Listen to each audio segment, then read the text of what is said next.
কিছু আছে আমাদের সহযোগিতা করছে, আর কিছু মানুষ আছে যারা এই ত্রাণ নিয়ে যারা যাচ্ছে তাদেরকে বিপদে ফেলছে। এই যেমন ত্রাণ নিয়ে যাচ্ছে, মানে ট্রাকের নৌকা থেকে পুরো নৌকাটাই নিয়ে চলে গেল। যারা ত্রাণ পাওয়া উচিত তাদেরকে দিচ্ছে না, তাদের উপরে দায়িত্ব দিলে প্রবলেম আছে।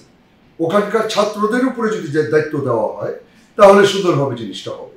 কিন্তু ওখানকার লোকাল মানুষের কাছে ওরা এসে বলবে যে আমার সাথে চলে, আমরা নৌকা রেডি করেছি, আপনারা আমাদের সাথে চলে, এটা হলে বিশাল ভুল হয়ে যাবে। তারা কেউ পাবে না, তারা এটা লুকিয়ে ফেলে। আমরা সমস্যার মুখোমুখি হয়েছিলাম, আমাদের ট্রাকের মাল সব নামিয়ে ফেলছিল। তারপর আমরা আবার ওটাকে ট্রাকে উঠিয়ে আমরা ওই দিন চলে আসছি। চলে এসে পরদিন সকালবেলা আমরা গিয়ে এই যে কাজগুলো কমপ্লিট করা হয়েছে। আপনারা দেখেছেন, এটা তখন সানি ছিল, আমি ছিলাম না, আমার শরীর খারাপের জন্য আমি চলে আসছিলাম। মাত্র তো আজকে আরম্ভ হয়েছে, আজকে আরম্ভতেই বোধহয় 1.5 লাখ টাকার মতো উঠেছে আমাদের কমিটির সবাই মিলে, বা 1.5 লাখ টাকার উপরে বোধহয় উঠেছে, আমি 3 লাখের মতো উঠে গেছে আজকেই। তো আমরা চাচ্ছি যে আমাদের 5-6 দিনের মধ্যে আমরা একটা, মানে 10 লাখ টাকাও এখন কিছু না, কিন্তু আসলে 20 লাখ টাকাও এখনো কিছু না।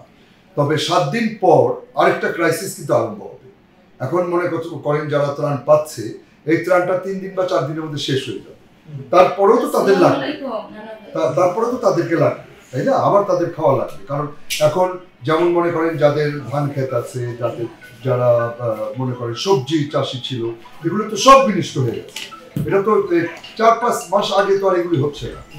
তো এই সময়টা তো তাদেরকে আবার একটা ব্যাকআপ দিতে হবে, তাই না? তো ওই সময়ের জন্য আমার মনে হয় আমাদের শিল্পী সমিতি, আমরা ওই সময়টাকে করবো। কারণ এখন তো হচ্ছে, তারা তো পাচ্ছে, এখন তো আর ওই প্রবলেমটা নাই। কারণ আমাদের ছাত্র সমাজ যারা আছে, যারা এই সংগ্রাম করেছে এবং এখনো সংগ্রাম করে যাচ্ছে, তারা এইটা সার্ভাইভ করে ফেলবে ইনশাআল্লাহ, আমার বিশ্বাস।